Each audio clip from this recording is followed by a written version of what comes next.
नमस्कार, मैं विजय कुमार डहरिया MPPSC 2018 से डिप्टी कलेक्टर के पद पर चयनित हुआ।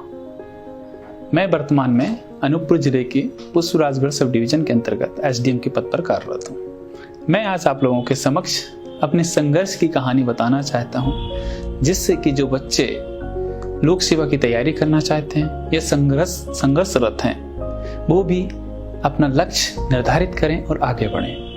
इसलिए आज मैं आप लोगों के समक्ष अपनी जुबानी बताना चाहता हूँ। सिवनी जिले के एक छोटे से गांव जमुआ का रहने वाला हूँ, जो कि तहसील मुख्यालय से लगभग 25 किलोमीटर दूर है।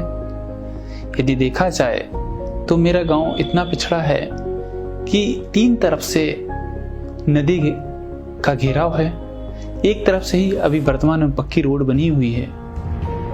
अभी भी वहाँ 3 किलोमीटर हमको बस से पकड़ने के लिए पैदल चलना पड़ता है। मेरी यदि फैमिली बैकग्राउंड की बात करूं, मेरे पापा सहायक अध्यापक अर्थात शिक्षा कर्मी वर्ग 3 थे, जो कि वर्तमान में अभी सहायक अध्यापक हैं। माताजी मेरी आंगनवाड़ी कार्यकर्ता हैं, जो कि गांव में ही एक आंगनवाड़ी में काम करते हैं। एक छोटा भाई है जो अभी सिविल सर्विस की तैयारी में लगा हुआ है। मेरी प्राइमरी एजुकेशन गांव में ही हुई। 1ली से 5वीं में गांव के सरकारी स्कूल में पढ़ा, जिसमें एक अध्यापक हुआ करते थे। वहीं हम स्कूल जाना और पढ़ना रहता था। सुबह के समय भैंस चराओ और शाम के समय आके अपने घर के काम करो। उसके बीच में जो वक्त मिलता उसमें अपनी स्टडी करता हूँ। 6वीं क्लास में अपने गांव में के मिडिल स्कूल में ही एडमिशन लिया। मैंने जिंदगी में पहली बार ABCD 6वीं क्लास में पढ़ा। अर्थात कह सकते हैं कि इंग्लिश या किसी भाषा को रखकर हमें तौल नहीं सकते कि कोई व्यक्ति फ्यूचर में आगे बढ़ सकता है, नहीं बढ़ सकता।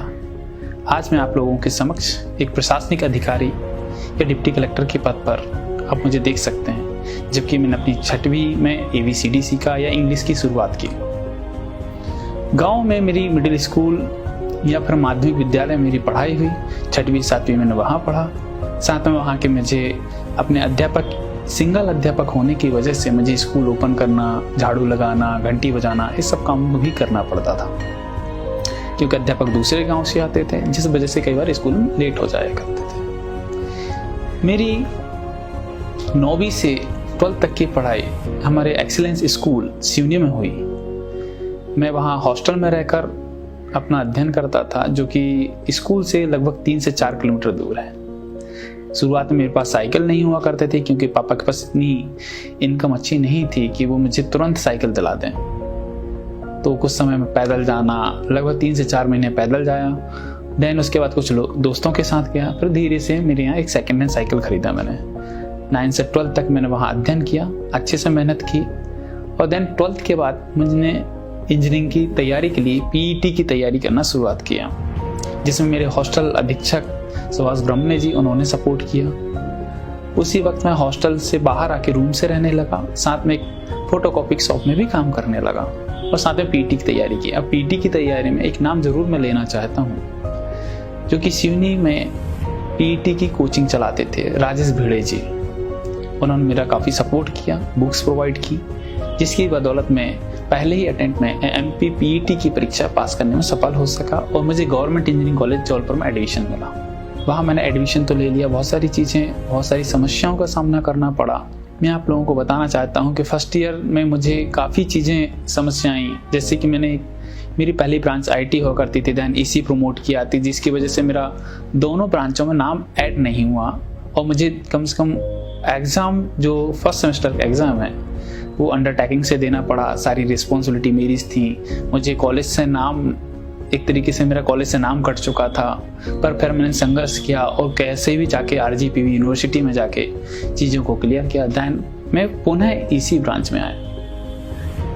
2008 अर्थात मेरे सेकेंड ईयर से फाइनेंशियल कंडीशन को ठीक करने के लिए होम ट्यूशन पढ़ाना चालू किया, जिससे कि मुझे घर से सपोर्ट ना लेना पड़े। सपोर्ट लेना पड़े तो थोड़ा बहुत सपोर्ट मिल सके कि होम ट्यूशन पढ़ाऊँगा तो मुझे एक इनकम होगी, जिससे मैं अपनी चीज़ें अच्छे से कर पाऊँगा। यदि देखा जाए तो पढ़ाने से मेरा खुद का डेवलपमेंट हो रहा था, साथ में मेरे फालतू जो वक्त जाया करता था वो भी ठीक हो गया कि मैं अपनी पढ़ाई में लगा रहा हूँ। मैंने 2011 तक अपनी कंटिन्यू होम ट्यूशन पढ़ाया, स्टडी की, काफ़ी सारी समस्याएं आई। फाइनली मैं 2011 में जब मैंने इंजीनियरिंग की डिग्री कंप्लीट की, मेरे पास कैंपस प्लेसमेंट नहीं था। उस समय मुझे सोच में पड़ गया कि मुझे करना क्या है, मैं तो एक गांव से आया हूँ, कैसे आगे बढ़ूँ। तो एक कंपनी थी प्राइवेट सेक्टर, मैंने इंदौर चला गया, वहाँ 6,000 रुपये की नौकरी किया कि चलो कुछ तो अपना जाए, रोजगार मिले, खुद की जीवन यापन कर सकूं। उसके लिए मैंने 6,000 रुपीज़ की नौकरी इंदौर में की, वहाँ रह के तैयारी करते रहा। देन नौकरी छोड़ के पुनः मैं जबलपुर 2012 में आ गया और पुनः एक कोचिंग पढ़ाना चालू किया, जिससे कि मैं अपना अच्छे से चीज़ें कर सकूं। कोचिंग पढ़ाने से मेरा कॉन्फिडेंस लेवल बहुत स्ट्रॉन्ग होता था, क्योंकि जब मैं पढ़ाता था तो बच्चों से मुझे मोटिवेशन मिलता था। तो देन मैं उनके साथ चीज़ें बहुत अच्छे से रिप्रेजेंट कर पाता था, अपना खुद का इम्प्रूवमेंट देख रहा था। उसी समय मैंने मध्य प्रदेश के व्यापम के थ्रू एक एग्ज़ाम होता है फॉरेस्ट गार्ड का, उसको दिया। तो मैं फॉरेस्ट गार्ड में चयन हुआ और सिवनी जिले के सिकारा एक रेंज है, वहाँ मेरी पदस्थापना है, जो कि बहुत ज़्यादा बैकवर्ड है, जहाँ मोबाइल नेटवर्क था उस समय, बहुत सारी प्रॉब्लम्स थी। वहाँ मैंने 10 महीने जॉब किया, जंगल में रहकर। वहाँ खुद लकड़ी से खाना बनाना, जंगलों में घूमना, काम करना, पर मैंने अपना प्रयास नहीं छोड़ा कि मुझे यहाँ से निकलना है, कैसे भी करके निकलना है। मैंने वहाँ 10 महीने काम करने के बाद में पुनः फॉरेस्ट गार्ड की नौकरी छोड़कर मैं जबलपुर शिफ्ट हुआ कि मुझे नहीं, कुछ तो अलग करना है। जबलपुर आने के बाद मैं 6 मंथ फिर कोचिंग पढ़ाया।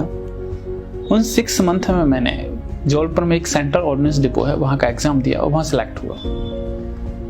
जब मैं वहाँ सेलेक्ट हुआ तो मेरी जॉब सुबह 8 बजे से शाम के 4:30-5 बजे तक रहती थी।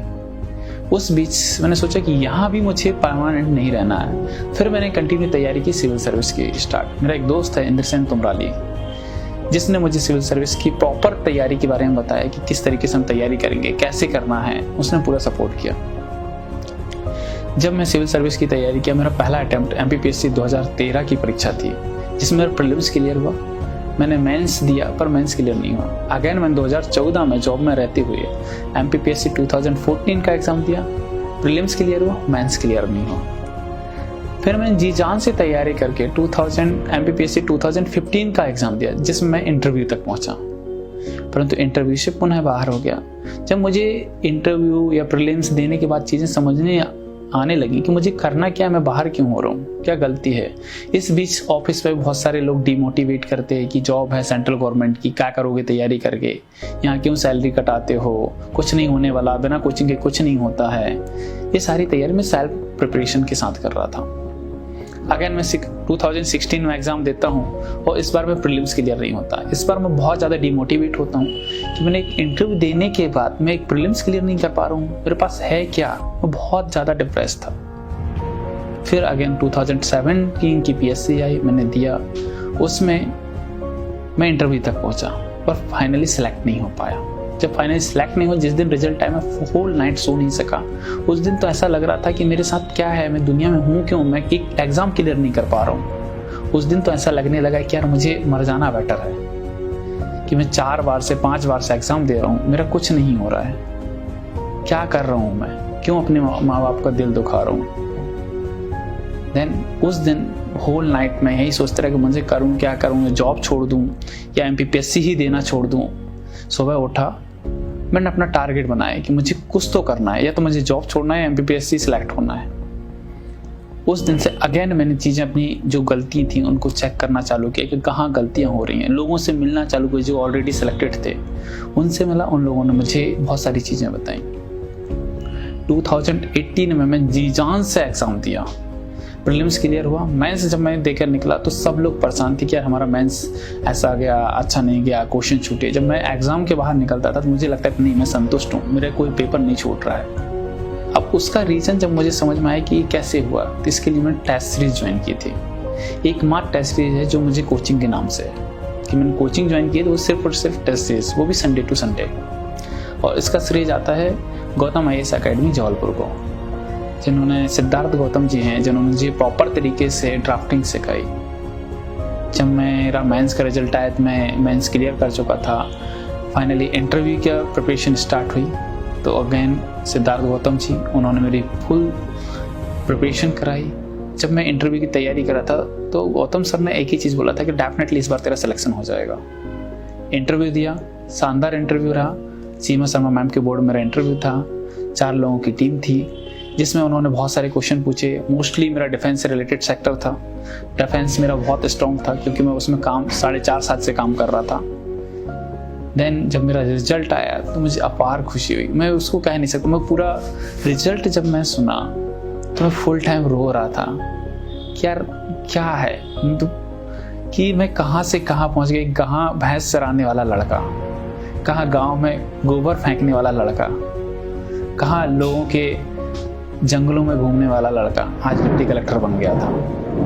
मैं कभी सोचा नहीं था कि मेरे सपने कभी पूरे होंगे, पर कहते हैं ना, करत करत अभ्यास के जड़मती होत सुजान, रसरी आवत जात है सिल पर पड़त निशान। हमेशा अभ्यास करते रहोगे तो डेफिनेटली आपका जो लक्ष्य है वो प्राप्त होगा। मैं इतना कहकर सभी के आशीर्वाद, सभी गुरुओं को धन्यवाद देना चाहता हूँ। मेरा स्पेशली छोटे भाई को धन्यवाद देना चाहता हूँ जिन्होंने मुझे पूरा फुल सपोर्ट किया, मेरे हर वक्त मेरा सपोर्ट किया। मम्मी पापा को धन्यवाद देना चाहता हूँ जिनके आशीर्वाद से मैं यहाँ तक पहुँच पाया हूँ। उन दोस्तों को मैं धन्यवाद देना चाहता हूँ जिनके सहयोग की वजह से आज मैं यहाँ हूँ। मैं इतना कहकर आप लोगों से भी आशा करता हूँ कि आप लोग भी डेफिनेटली उस मुकाम पर पहुँचेंगे जहाँ आपने लक्ष्य निर्धारित किया है। धन्यवाद।